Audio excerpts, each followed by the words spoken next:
Okay, let's dive right in. Housing stability, eviction, rent affordability. I mean, these are just massive issues in cities everywhere, right? Absolutely. They've been getting so much attention lately, and for good reason. Yeah, and trying to figure out, how to keep people housed while also making sure housing markets actually function. It's incredibly It complex. really is. And often the assumptions we make about how policies will actually play out, like for eviction rates or rent prices, Yeah, they don't always line up with reality. exactly. Which is why we're doing a deep dive today into some really fascinating research on this. We're looking at a study from the Journal of Urban Economics. Yes, the one called Tenant Rights, Eviction, and Rent Affordability. That's the one.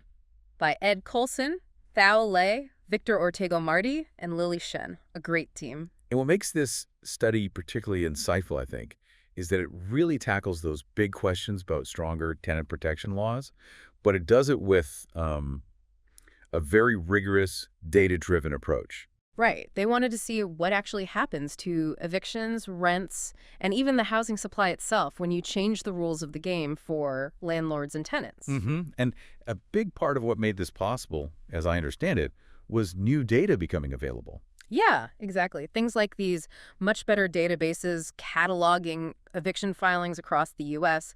Suddenly, researchers had a much clearer picture. Precisely. That kind of detailed data lets you move past just theory and really test how different regulations correlate with what's happening in actual housing markets. So, our mission here today is to unpack the key findings. What does this research tell us about the effects of stronger tenant protections?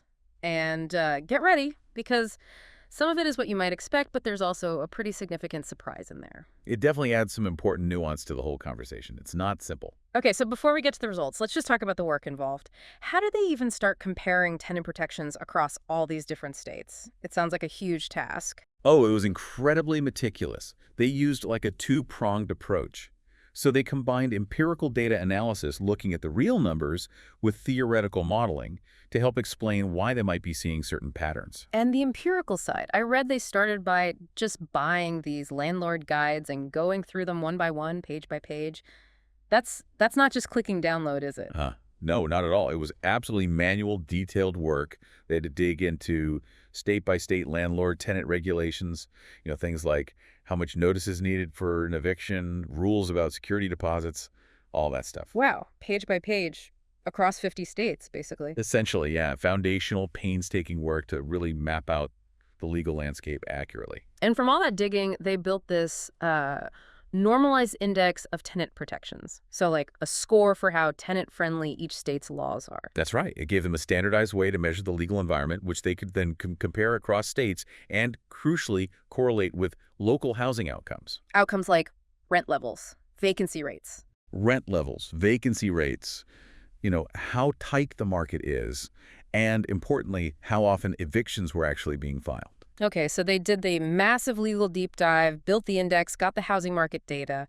What did they find first? What lined up with what people might generally expect? Well, the initial findings, they pretty much confirmed common predictions. Places with stronger tenant protection, so higher scores on their index, they tended to have higher average rents. Okay. Higher rents, makes sense maybe. What else? And also tighter housing markets. Tighter markets, meaning fewer available apartments or houses for rent, right? Lower vacancy rates. Exactly. Fewer empty units relative to the demand. So that first pass suggested, okay, stronger tenant protections seem to go along with higher costs and less availability. Yeah. That part wasn't the big shocker. Right, that fits a certain narrative. So we know stronger protections linked to higher rents and tighter markets. Yeah. What was the finding that kind of threw a wrench in the works or made them look closer? Okay, here's where it gets really interesting and challenges a very common assumption. There's often this fear, right, that if you make it harder or more costly for landlords to evict tenants, they'll just disinvest. Yeah, like they'll pull properties off the market or maybe not build new ones or not keep them up, leading to less housing. Precisely. That regulation automatically chokes off supply. But the data in this study suggested something different. Now, causality is always hard to pin down perfectly. Sure, correlation isn't causation, always the caveat. Right. But their findings indicated that housing supply seemed to actually rise in these more tenant-friendly markets. It didn't shrink. Wait, supply goes up. That feels really counterintuitive compared to that common fear. More tenant protection, more supply. How did they explain that? Well, they suggest that the very thing we just talked about, those rising rents seen in the same markets, might actually be part of the mechanism. Ah, okay. How so? The idea is that those higher rents could actually incentivize landlords, Hmm. make it more profitable to maintain their properties well, maybe invest more in them, possibly even expand their holdings because the potential returns look better. Okay, I see. So the higher price, the rent, isn't just a burden for tenants, it's also a signal, potentially a motivator, for landlords on the supply side. That seems to be their proposed explanation for why supply doesn't necessarily contract, Hmm. as feared. But, and this is really, really crucial to get the full picture, the study also shows that the increase in demand in these areas looks like it's significantly bigger than the increase in supply. Ah, okay. So supply does go up a bit, maybe incentivized by rent, which is the surprise. Yes. But demand is just surging even faster. Exactly. And that imbalanced demand growing much faster than supply, even while supply is responding somewhat to the price signals, that's what ultimately seems to drive the higher rents and the lower vacancy rates they also observed. Got it. So that connects the dots. It explains why you can have both the surprising finding about supply not shrinking, maybe even growing, and still end up with the expected outcome of higher rents and tighter markets. Precisely. It's not that supply just gets killed off. It's that the market responds in these complex ways, and in these situations, demand is still the dominant force outpacing even that incentivized supply growth. That really reframes the supply side of the argument then, doesn't it? It does. The conversation shifts from just, will tenant protections destroy supply, to something more like, okay, how does supply respond in a market where you have these protections interacting with strong demand and rising prices? Yeah. It's more nuanced. Okay, let's zoom out a bit then. What are the implications of all this? For policymakers, for people living in these cities, it sounds like a mixed bag. It definitely is. Mm. On one hand, the study confirms that stronger tenant protections do seem effective at their primary goal. They are linked to lower eviction rates that boosts housing stability for those tenants. Which is a clear positive, right? Keeping people in their homes. Yes, a very important positive outcome. But as the study clearly lays out, these policies seem to have these significant knock-on effects across the whole market.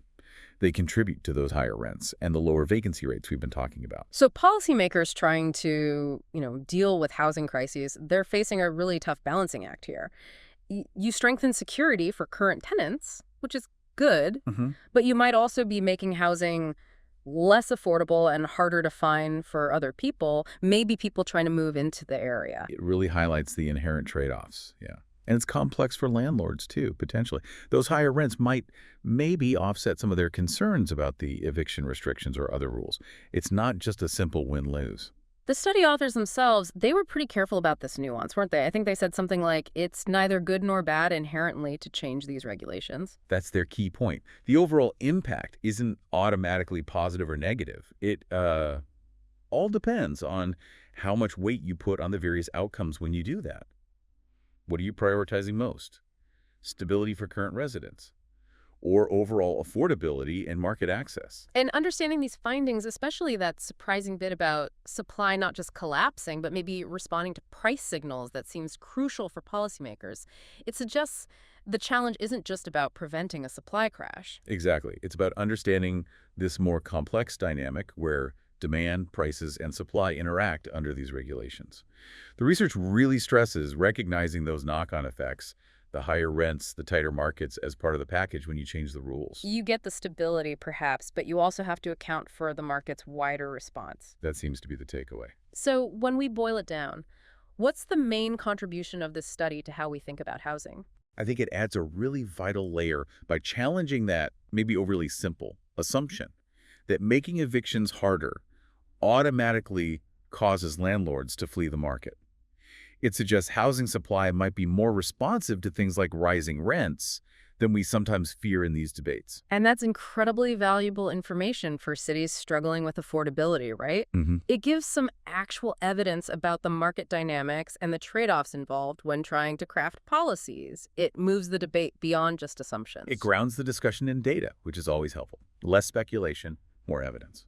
So, wrapping up this deep dive, this study gives us a much clearer picture. Strengthening tenant protections involves these complex trade offs. You get more stability for some, potentially fewer evictions. Definitely a plus. But it also correlates with higher costs and tighter markets for others looking for housing. And crucially, the impact on the amount of housing, the supply, is more nuanced than often assumed. It really forces you to confront difficult questions about what you prioritize. Which leads us to a final thought for you, the listener, to consider. Given these intertwined outcomes, you get increased stability, yes, but also higher costs and tighter markets. With supply potentially responding in these unexpected ways, how do you think policymakers should weigh these different effects? Is there an ideal balance point, or does one goal inevitably have to take precedence over the others? Something to think about as these debates continue in your own communities.